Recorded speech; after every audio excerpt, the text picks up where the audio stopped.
Jay here for Stretford, Paddock. This is the Paper Talk. As you can see, we're in the studio. We're live. We're actually live with a bit of breaking news. So we are earlier than normal, but make sure you are getting involved in the chat and the comments. We're going to be talking about Ruben Amorim. Whoa, hello, Ruben Amorim. Let's get that one right. Yeah, I keep getting it wrong. Let's get it right. Ruben Amorim, who is going to be the new Manchester United manager, has been confirmed this morning that basically it is a done deal. Laurie Whitwell, I think, with The Athletic or the New York Times, whichever you want to say. I think Athletic is part of the New York Times, ran a story this morning, 49 minutes ago, saying Manchester United agree deal to hire Ruben Amorim as head coach. Goes on to say, as part of the deal, Amorim is set to stay with Sporting for their next 3 games, including against City, Manchester City obviously, on Tuesday, and Braga on November the 10th, meaning he will take charge for the game against Ipswich away on November the 24th. That would be his first game as Manchester United boss. The article goes on to say that Sporting were determined to keep hold of Amorim for this crucial period, and United have accepted those terms in recognition of the 39-year-old standing at the Portuguese club and his desire for a smooth exit mid-campaign. Goes on to say also, Amorim has the €10 million release clause, but United are paying €1 million extra to get him in a little bit earlier so he doesn't have to do his full 30-day notice period. They want him in. We want him in for that international break rather than waiting a full month, which would have took us up to, the end of November, basically. So, I mean, €1 million just to get him in a little bit earlier is a lot of money, but I'm glad we're doing it. To be honest with you, I'm not moaning about that at all. Get him in as soon as possible. We want this kid in here. We want him working with these players, and we want him sort of implementing his style as soon as he can do at Manchester United. I'm going to get into the nitty-gritty of this, but it looks like that means Ruud van Nistelrooy will continue as the caretaker boss. Did a very good job, obviously, last night, beating Leicester 5-2. It's mad, isn't it, how we scored 5 goals all of a sudden. I know we scored 7 against Barnsley, but we don't often score 5 goals, do we, anymore, despite what the chant says. So it's good to see that happening, good to see the players playing well. Hopefully that can continue this weekend. We've got a big game against Chelsea. That could be a seminal game, that, in the race for the top 4, because I don't think Manchester United should give up on the top 4. I think it'd be ludicrous too. I know it's going to be very difficult. I'm not saying I expect us to get top 4, but we should be at least aiming for it. We shouldn't be going, well, top 4's done, let's just try and get in the Europa Conference. No, you have to aim a little bit higher. And Manchester United, realistically, long term, should obviously be aiming for titles and winning titles, but in the short term, going for that top 4 and the game against Chelsea is a big way to get there. Go into some of the chat. Let me know what you think about this announcement in the chat and the comments. I mean, I don't think anyone is shocked by this. I don't think anyone is surprised that Ruben Amorim is coming in. We all knew that was going to happen. What made me laugh was, I don't know if you saw, there was this kid outside the stand, outside the ground last night, who spoke to Dave Brailsford, and he asked him, and he said, what's happening with Ruben Amorim? And Dave Brailsford seemed to say, yeah, it's a done deal. So it looked like he kind of got a scoop. I tweeted about this earlier on my own Twitter account. It looks kind of bizarre, but obviously it's true. Get involved in the chat and comments. Hit that like button as well, please, people. Over 600, or just under 600 people watching. Hit the like. Let's get to 300 likes. Let's do this. Smash a like. And I'm going to go through the comments. I want this to be a conversation. I want you to tell me what you think about this kid. If you've done what I've done, you'll have known a little bit about him just because United have been linked with him. I think I first reported this. I first spoke about this on the Paper Talk over a year ago, or roughly a year ago, when he was linked with Manchester United. And we looked at him, looked at his record, and we're like, okay, he's got a good record. He's won a title at Sporting. Since then, he's added another title, of course. Had a very good start this season. I think, is it 9 wins out of 9, I think they've had so far? Is that right? Or might even, let me double check that, because it might have even changed since the last time I checked. But obviously got a very good record going on for Sporting this season. Yeah, it's 9 wins out of 9. 30 goals scored, 2 conceded. Ridiculous. Absolutely smashing it this season, Sporting. Also won in the quarter-final against Nacional the other day. So it's not like... And that was when the sort of story was breaking as well, so it doesn't look like it's affected them too much in the short term. Anyway, we'll have to see how they get on for the next few games while he's still in charge. So if you've done what I've done, you'll have, when it's become evident that this kid's going to be the next Manchester United manager, you'll go, right, let's have a look, let's find out all about him. Let me know what you think. If you've done a little bit of research, you've had a look at what what he's achieved at Sporting, do you think he's the right man for the job? I've been sort of brushing up a little bit on Sporting, looking at his tactics, looking at his style. Obviously, Joe Smith did a great video analysing his tactics and all that. Watching some of his press conferences. There was a press conference that he did, I think it was it a couple of seasons ago where he spoke in English. And most of his press conferences are in Portuguese, but there are some in English you can find. So let me know what you think. Glazers Out says he's got a tough job ahead. Mick Holohan says woof woof. Jay and chat. Loads of people in the chat. Andy Saxon says if we play against Chelsea like we did last night, Leicester will be. Oh, did we play last night against Leicester? We'll be spanking their backsides. Vincent says, "Morning, Jay. You have to stop calling Groman.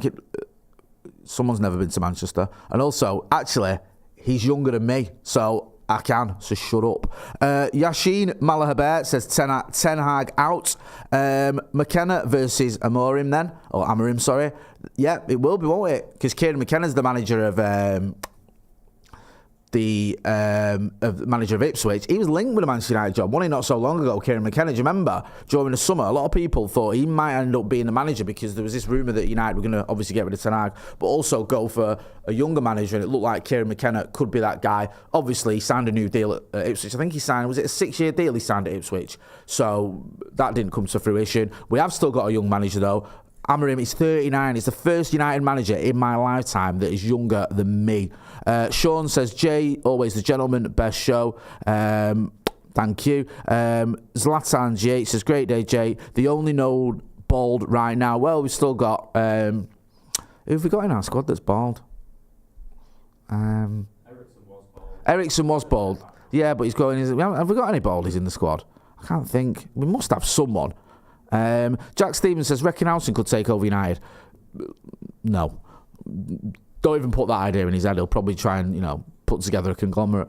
Box says, I reckon the Premier League should implement a bunker-style system similar to Rugby League, and then have Howard Webb come out on Mondays, Tuesdays to address any use of VAR. Someone's still annoyed at the VAR decisions. I don't blame you. That no matter what happens or what has happened, because let's face facts, it's already done. Eric Ten Hag lost his job. It can't be forgotten how poor that VAR decision was against Manchester United for the West Ham game at the weekend. It was disgusting, and it's not the first time we've been had over by VAR. I'm just going to go back into this article by Laurie talking about Amorim and what's going to happen with him in terms of the deal and how it's been sort of put together and the nuts and bolts of it. I mentioned earlier, if you just joined us and you haven't seen that Amorim has got a £10 million or €10 million buyout clause, and that United have signed that release clause, but also have paid an extra €1 million to get him in a little bit earlier than his 30-day notice period. His 30-day notice period would obviously take him up to the end of November.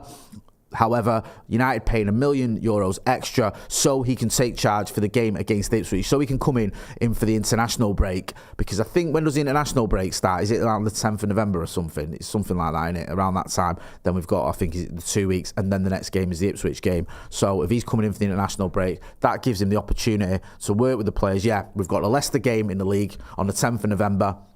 Could be another game for Ruud, isn't it? Eh? Wouldn't that be a bit of a strange quirk? If Ruud van Nistelrooy was in charge for 5 games and 2 of them were against Leicester at Old Trafford, you might not be bothered about that. You might not find it interesting at all. I just find it quite, a little bit odd.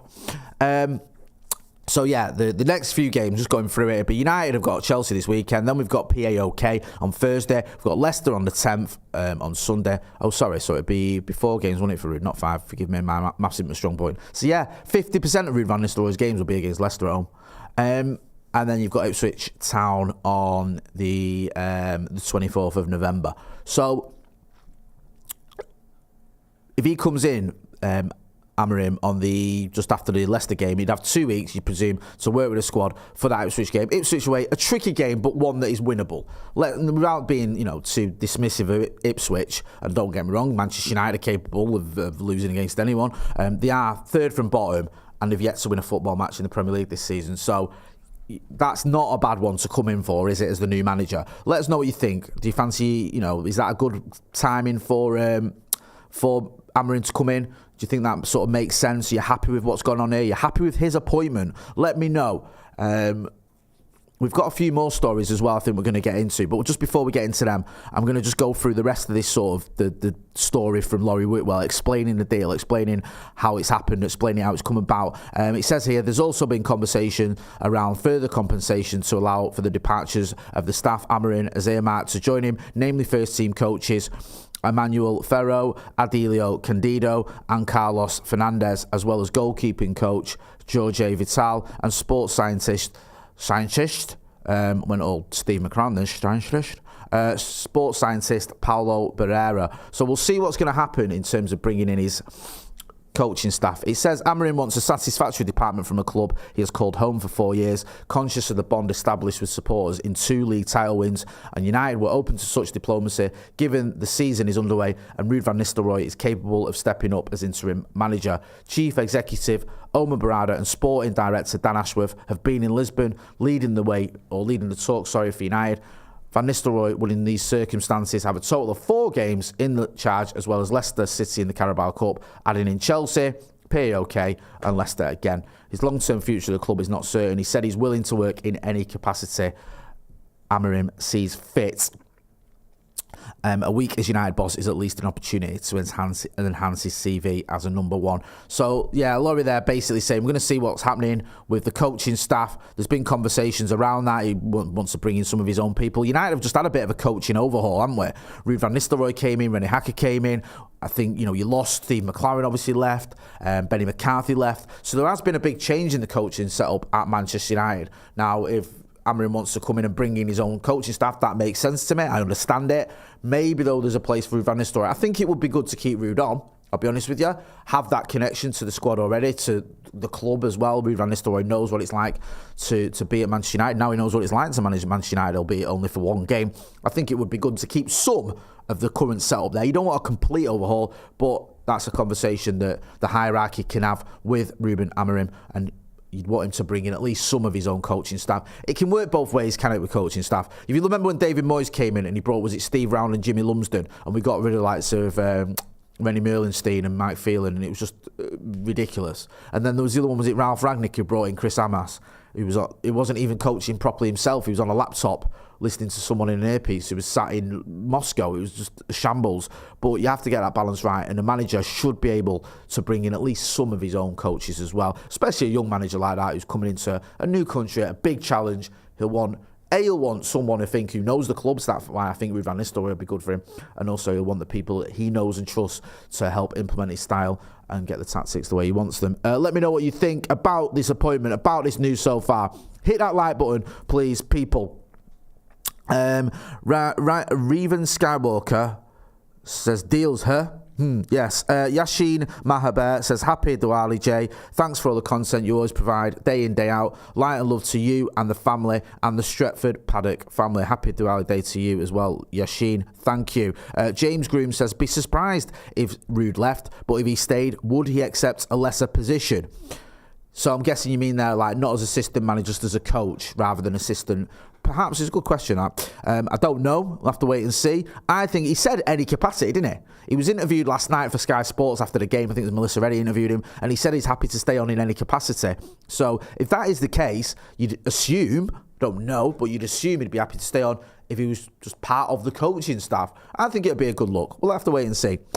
Punch Paint says, Manchester United and Portugal, there's a true love story there. Manchester United and Sporting have got a bit of a love story. I mean, I don't know if Sporting love us, but is it Ronnie, Nani, Bruno and Amorim have all come from Sporting? Am I right about that one? Yeah, I mean, let me know. Stephanie Griffith says, Ruud loves United. Brian Casey says, fans and players upset about his departure shows how well respected he is. First title for Sporting in 9 years, broke the monopoly of Porto and Benfica. Too early to say he's the new Sir Alex ? He's going early with that one, isn't he? If you're just joining us, this is the breaking news. I'm going to go through some of the stories as well, but if you just joined us, and hit that like button, please, people. Let's get to 300 likes. We're only on 150. We need to double that. There's almost 2,000 people watching. Smash a like, and if you're not doing already, subscribe to the channel. The news broke this morning with Laurie Whitwell in The Athletic saying that basically Manchester United have agreed the deal to bring in Ruben Amorim as head coach. We knew it was going to happen. We all knew that. We spoke to Nathan Salt, who was in Lisbon on Monday night. The story was going everywhere. Ornstein had tweeted that the negotiations were going, and the manager was happy to join, and the club were almost there in terms of an agreement. It seems like now it is a done deal. Everything has been agreed, and Manchester United have settled with the the terms of the buyout clause to get him in a little bit earlier. So I'm going to go through this article, and then we will crack on with some other stories as well. Some of them related to Ruben Amorim coming to Manchester United, some of them a little bit different.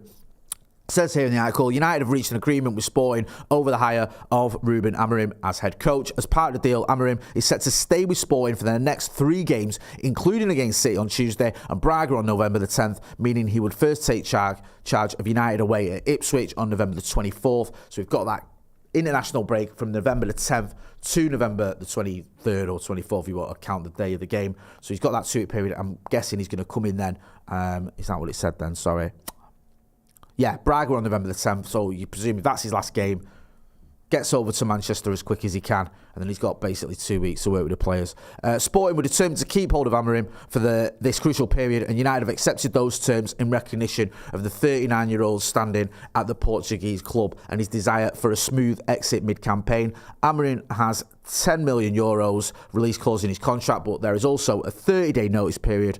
United are willing to pay €1 million extra to get Amorim earlier so he can start work during the international break. Sporting have been demanding an additional €5 million for an immediate release, according to people familiar with the deal in Portugal. There's also been conversations around compensation for his backroom staff, namely first-team coaches Emmanuel Ferro, Adelio Candido and Carlos Fernandez, as well as goalkeeping coach Jorge Vital and sports scientist Paulo Barrera. So we'll have to wait and see what goes on. He might end up bringing all them in. It might have just been a conversation, as it says there, about the compensation, and the clubs can get to an agreement, get to an arrangement that everyone likes. We'll have to wait and see. Hit that like button, please, people. We're almost at, well, we're not. We're at 220 odd likes. Let's get to 300.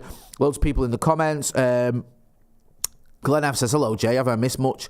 Now, my friend, nothing much. Not much happening. Jack Spencer says, I don't trust the news unless Jay reads it to me. I like that. Thank you. Andrew James, Akash K, good to see you guys in. Bit earlier today with the breaking news. Faraz Khan says, Jay, predictions for first signing. Interesting one. Good question. We've got some stories on that as well. So don't forget, we're going to come back to this Amorim story in a minute, because some of the other stories we've got say into it. But with what we've got here for us, producer Ben, United want 2 Madrid players. So this is from Fihaji's. Claims that United could look to bolster Amorim's squad with a massive swoop on Real Madrid. Winger Rodrigo and midfielder Eduardo Camavinga are 2 of the players in question. United have been interested in the pair before. It is suggested they could step up their plans to sign them in 2025. However, it is hard to see United paying the astronomical sums needed to convince Madrid to sell Rodrigo and Camavinga, especially when they are already close to their profit and sustainability limit. That's a story that Fihaji's do this all the time. It's a story that basically says, oh, this could happen, but here's why it won't. So we're not going to get Rodrigo and Camavinga, are we? I mean, it'd be great if we did. I love Eduardo Camavinga. I think he's mint. But I just don't see it happening. What else have you got for us, Ben? Anything that's slightly more realistic? Alphonso Davies, I see on your list there. This is from the Manchester Evening News. Incoming Manchester United manager. No. Oh, hello. What's going on here? It's updated. The website is updated, and now we have lost the story that producer Ben. There we go. Is that it? Yes. So we're talking about. You can see the top of that story. It's talking about the fact that Amorim is going to stay in charge until November the 10th. It also says elsewhere, Alphonso Davies is thought to have his heart set on a move to Real Madrid amidst interest from United. Sky Sports Switzerland claimed Davies has made a decision to leave Bayern Munich when his contract ends next summer. We're only loosely linked with him. I'd never thought he was actually going to come to Manchester United, so I'm not too bothered about that one. Can we talk about this Xavi one you've got here? United turned down by Xavi. Let's have a look at this one, because obviously this is from the People's Person. It says Manchester United were reportedly rejected by Xavi before settling on Ruben Amorim as their new manager. After the dismissal of Ten Hag on Monday, Ruud van Nistelrooy was appointed. You can see the interim manager. We know all that. And then there's also this little bit. Have you seen that tweet that we did last night with the fan chatting to Dave Brailsford? Can you dig that out? The one of the done deal. This made me chuckle. There's a kid outside Old Trafford just getting selfies and whatnot with Dave Brailsford, and he asked him about Amorim, and Dave Brailsford seems to say, yeah, it's a done deal. So he's like, he's just sort of admitted it to this random United fan. There it is. You can see it there. It's done. He was asked, what's that Amorim to United is happening? And he said it's done according to that footage there and what was said. So a bit surprising. You didn't expect him to be so open about what's going on there. We're just some fan outside the ground. But yeah, fair play to the kid. He's broke the story.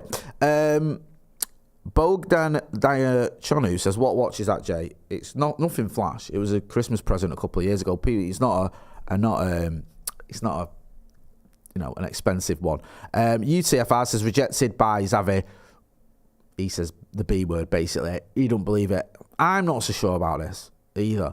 I think the way this moved that quickly and the way Manchester United have moved, it doesn't feel like we went for Xavi first and then we decided to go for Amorim. It feels like we went straight for Amorim because basically Erik ten Hag, you can get rid of that. Erik ten Hag was sacked on the Monday morning, and on the Monday afternoon, Ornstein broke the news that not only were we having a chat with Ruben Amorim, but he was open to the deal and the clubs were in negotiations. So that doesn't feel like we've gone, sacked tonight, let's try and get Xavi. Oh, no, he's not having it. Who can we go to? That feels like it was, let's have a conversation with Ruben Amorim. Let's see if we can at least feel him out. Is he open to coming to Manchester United? Okay, he is. Right, ten Hag gets sacked. The negotiations continue almost officially. There's no doubt in my mind that United had him lined up. I don't know how long for, but there's not a chance we went, right, okay, we're going to sack Erik ten Hag and we don't know who we're going to bring in. Or we might bring in Xavi, we might bring in Amorim, we might go for Graham Potter, we might go for Gareth Southgate, we might go, no, none of that. I don't believe it for 1 second. It's obvious to me that the club wanted Ruben Amorim and had already sort of put the feelers out that he was open to a move. Because let's not forget, he was linked with Liverpool. That didn't happen. It makes me laugh because you've got all these Liverpool sites who were absolutely wetting the pants over him last summer or last season going, oh, he's going to take over from Klopp. He's a great young manager. Look at what he's done at Sporting. Look at the style he plays. Look at this. It'll be perfect for Liverpool and all this nonsense. And then when it transpired, he wasn't, not when he transpired, he wasn't going to Anfield. There wasn't much pushback then. When it became obvious he was coming to United, all of a sudden they were like, oh, well, we rejected him. He was desperate to come to Anfield. We didn't want him. We wanted Arne Slot. All this nonsense. So there's a similar thing going on with Manchester City as well. He was linked with City. There was talk that he was going to take over from Pep Guardiola. I think it was a couple of years ago, just before Pep signed his new deal. Obviously, that didn't happen. But now you've got all these City websites and City fan sites saying, actually, City were never interested in him. You don't know, do you? I'm not really bothered. I'm glad we've got him. The more I read up about him, the more I like it. I like the fact he's a young manager. I like the fact he's had success at a club that didn't have success for a long time, didn't have a title for 19 years, and he ended that drought. Very similar to what Manchester United are hoping to do, if you look at it. People have said, and they said this the other night, we spoke to Nathan Salt, who's over in Lisbon, ahead of the Sporting versus Nacional game. We had a chat with him, and he was sort of saying that the Sporting fans were gutted. We were talking about the pedigree that Amorim has just as a young manager, but what he'd already achieved, how the fact he'd been able to have this success at Sporting. And a lot of people in the chat and the comments saying it feels similar to Ten Hag. It feels like the kind of things we were saying about Erik ten Hag when he was at Ajax and when we were just about to get him or when we just got him. He'd ended a little mini drought for Ajax. I think it had been 4 years without a title. He'd had sustained success at Ajax. I know Amorim hasn't always won the title at Sporting, but 2 titles in 4 years, I think it is, or 3 years, isn't too shabby. He was one of the most respected young coaches, as was Erik ten Hag. I know he's a little bit older, but he was still relatively young in coaching terms. So there's a lot of similarities there, but I don't think that should put you off. United should be going for successful, young, sought-after coaches. And just because we've had one and it didn't quite work out doesn't mean you should go, well, we're not going to do that again. What, we're not going to bring in coaches and managers who've been successful. We're not going to bring in coaches and managers who are sort of well respected and wanted by other clubs. We're not going to bring in managers who are pretty young and are sort of at the beginning of their career. We don't want that. Why not? And also, we've tried everything else. If we were to say we're not going to do what we've already done, then that counts out everything. We've already had an ex-Manchester United player in Ole Gunnar Solskjaer. We've already had one of the most sort of venerable and elder statesman-like coaches that's around in Louis van Gaal, been around for years. We've had the most successful coach pretty much on the planet currently in Jose Mourinho. We've had the one who's been in the Premier League for a decade at the same club and had that stability in David Moyes. We've had another older coach who sort of was famed for his sort of innovative tactics in Ralph Rangnick. That didn't work out. So where else are you going to go? you're going to be stuck if you say, oh, we can't do what we've already done. I just think you have to look at it and go, who's the best coach available who can come to Manchester United and bring success? And it seems like Ruben Amorim fits that bill. Get involved in the chat and the comments. Let us know what you think. Brian Casey says more similarities to Sir Alex. Max says Sporting Lisbon is our feeder club. Chiz Creep Leader says Sporting bring back Sir Alex Ferguson. Kenny says Amorim's Sporting side got pumped by Eric's Ajax side twice. Jordan Clark says hope we keep Rude on. Mick Holland says, I didn't love him anyway. Yeah, there's a definite feeling of that in there from some of these clubs who are suddenly saying, oh, well, we didn't actually want Ruben Amorim, so you're welcome to him. He's rubbish. Also, we know that Manchester United, another bit of news, are going to play Spurs away in the Carabao Cup. This was the draw last night. You can see there. Good night last night at Old Trafford. I enjoyed it. Good to see Manchester United scoring goals again. 5 goals. It's been a little while. I mean, we did do 7 against Barnes, didn't we? But it's been a while since we scored 5 goals against Premier League opposition. Albeit it wasn't in the Premier League before you all start jumping down my throat. So we've got Spurs away. Looking at the other fixtures there. Honestly, Arsenal have got Crystal Palace at home. Newcastle have got Brentford at home. And Southampton have got Liverpool at home. So Liverpool, Southampton away. You'd fancy the Scousers for that one, wouldn't you? Newcastle, Brentford could go either way. Probably just fancy Newcastle, but it wouldn't be a shock if Brentford did manage to get a result. And you'd fancy Arsenal to beat Crystal Palace at home. So United have got the toughest one there. Spurs away is a tricky one. Spurs will be desperate for silverware. They've not won out since 2008, I think it was, which was the League Cup. Ange Postecoglou knows about the fact that they've gone all those years without a trophy. He's spoken about wanting to win something at Spurs. And I think if he does win a trophy, he does win the Carabao, that'd obviously alleviate a little bit of pressure he's been on. Not loads, but a little bit when people looking at, is he actually the guy? So United could have the work cut out there. It'll be interesting to see what happens. Obviously, that'll be Ruben Amorim who comes in for that one. That'll be he'll be in charge of that one. Is he going to do what Eric Ten Hag used to do and take the cup competitions very seriously, almost play a full-strength team? Or is he going to rest players? Is he going to say, you know what, it's only the Carabao, we don't need to worry about it, I'm going to focus on the league? We'll have to wait and see. It'd be interesting to see what happens with that one. Noah's Revenge says, let's go Amorim. Glenn F says, come on you people who aren't subscribing and just hit the button and do the lads like Jay a favour. Up the Reds and up the FP. Housen's Whoop says, Jay, I am making my way to Old Trafford for the first time on Sunday. Your shiny head is my North Star. Up the Paddock. Looking forward to that one. UTFR says, he's winning nothing at Spurs. We'll do him. I love that. Punch Paint says, up the Paddock. Hit the like button. Before we wrap up, I'm just going to go over the main breaking news there again as well, just in case you are joining us. Quite a lot of people have jumped on the stream in the last 5 minutes. Make sure you lovely people are hitting that like button. And if you've not done so already, subscribe to the channel. Can we put up a little subscribe link in the chat? Is that all right, producer Ben? So the story this morning, Laurie Whitwell, I think, broke it. It says Manchester United have agreed a deal to hire Ruben Amorim as head coach. It's a done deal there. It's all been agreed. Basically, United are going to pay €1 million extra on top of his buyout clause so we can get him in on the 24th of November for the trip to Ipswich. He will stay at Sporting until the 10th of November. I think he's got a game against City on Tuesday, and he'll also be in the dugout for their game against Braga as well. I think that's another one of his old clubs too. Then he's going to come to Manchester United, and he's going to be in charge for the trip, I should say, to Ipswich. United have agreed to pay, I think there's a €10 million buyout plus an extra €1 million to get him in earlier than his 30-day notice period. Sporting apparently said, you can give us $5 million, you can have him straight away. United said, no, we're not going to do that. Let's just give you $1 million and get him in charge in time for the international break. So he can come in the international break, have just under 2 weeks to work with the players, and then that Ipswich game will be his first game. A good game to come into that. Listen, there's no easier ways in the Premier League. You've got to be careful of saying that because we found out over the last couple of years especially, you can come unstuck. But Ipswich, it's not the most difficult game.